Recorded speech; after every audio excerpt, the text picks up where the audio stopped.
নিজেদের ভবিষ্যৎ নিয়ে ভাবছে না ক্রিকেট বোর্ড। ৬ ঘন্টার ম্যারাথন সভায় নিয়েছে বেশ কিছু সিদ্ধান্ত। পরবর্তী বিশ্বকাপ পর্যন্ত মেয়াদ বাড়ল ওয়ানডে ও টি-20 অধিনায়ক লিটন দাস ও মেহেদী মিরাজের। জাতীয় দলের বিশেষজ্ঞ স্পিন কোচ হলেন মোহাম্মদ রফিক। ভারতের সাথে সম্পর্কের উন্নতি ও ঢাকা প্রিমিয়ার লিগ নিয়েও নিজেদের পরিকল্পনা তুলে ধরেছে বিসিবি। এদিন পদত্যাগ করেছেন আরও এক পরিচালক। ক্রিকেট বোর্ডের নির্বাচিত কমিটির চতুর্থ সভা, আরও একটি ম্যারাথনের সমাপ্তি ৬ ঘন্টা পর। অনেকেই যাকে ধরে নিচ্ছেন বর্তমান কমিটির শেষ সভা বলে। গুঞ্জনের সঙ্গে পরিস্থিতি বিবেচনায় বাস্তবতাও বটে। যে সভায় অংশ নিয়ে শনিবার সন্ধ্যায় পদত্যাগ করেছেন আরও এক পরিচালক। বিদায়ী পরিচালকের সংখ্যাটা এখন ৪। তবে সেই বৈঠক শেষে গণমাধ্যমের সামনে এলেন ৪ পরিচালক।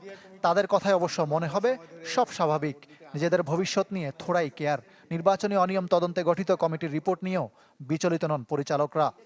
যদি ভবিষ্যতে কিছু হয় উই আর নট ওয়ারিড। যে কাজ আমাদের করার কথা আমরা সেদিকে আসলে লক্ষ্য রাখছি, আর যেটা হবার সেটা হবে, আমরা যাতে ঠিক মতো কাজটা করি। বোর্ড সভায় গৃহীত হয়েছে বেশ কিছু সিদ্ধান্ত। মেয়াদ বাড়ল ওয়ানডে ও টি-20 অধিনায়ক মেহেদী হাসান মিরাজ ও লিটন দাসের। জাতীয় দলের বিশেষজ্ঞ স্পিন কোচ হলেন মোহাম্মদ রফিক। প্রায় ৮-১০ জন পেস বোলিং কোচ আছে, কিন্তু আমরা যে পিছন ফিরে তাকাই ৩ জন স্পিন কোচ আমরা খুঁজে পাবো না আমাদের দেশের ভেতরে। সো ওই জায়গাটা খুব অ্যালার্মিং। আমাদের নিজস্ব কিছু স্পিন কোচ তৈরি করতে হবে। রফিক অলমোস্ট একটা রেডিমেড একজন লোক যে এখনই সার্ভ করতে পারবে। তবে যে ঢাকা প্রিমিয়ার লিগ নিয়ে স্থবিরতা, তার কোনো সুরাহা হয়নি। ক্লাবগুলোর উপরে বল ঠেলে দিতে চায় বোর্ড। ৮ এপ্রিল ক্লাবগুলোকে আমন্ত্রণ জানিয়েছে বিসিবি, না হলে বিকল্প চিন্তা। আমাদের মধ্যে কোনো ভিন্নমত থাকতে পারে, কিন্তু আমি আশা করছি বা আমরা সবাই আশা করছি যে সবাই আমরা ক্রিকেটে তারা অংশগ্রহণ করবেন ক্রিকেটারদের জন্য। হ্যাঁ এরকম যদি হয়েই যায় তাহলে তখন আমরা বিকল্প ভাববো।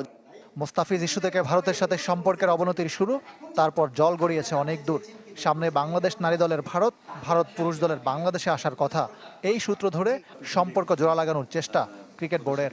সম্পর্কে কিছুটা অবনতি হয়েছে, এটা তো অবশ্যই, বাট আশা করছি যে আবার আমরা উইল রিভাইভ দিস রিলেশনশিপ এবং ওদের সাথে এইসব এক্সচেঞ্জ প্রোগ্রামের মধ্যে দিয়ে আমাদের একটা ভালো অবস্থান তৈরি হবে। এতদিনে বিশ্বকাপ না খেলার দায় সরাসরি অন্তর্বর্তী সরকারের উপর চাপিয়েছে বোর্ড। সরকারের চাপেই নাকি বাংলাদেশ বিশ্বকাপ খেলেনি। বর্তমান সরকারের চাওয়ার বিপরীতে টিকে থাকতে পারবে কিনা, সেটাই এখন দেখার বিষয়। সরকারের যে দৃষ্টিভঙ্গি ছিল তখন, সেখানে আমাদের দ্বিমত করার কোনো সুযোগ ছিল না।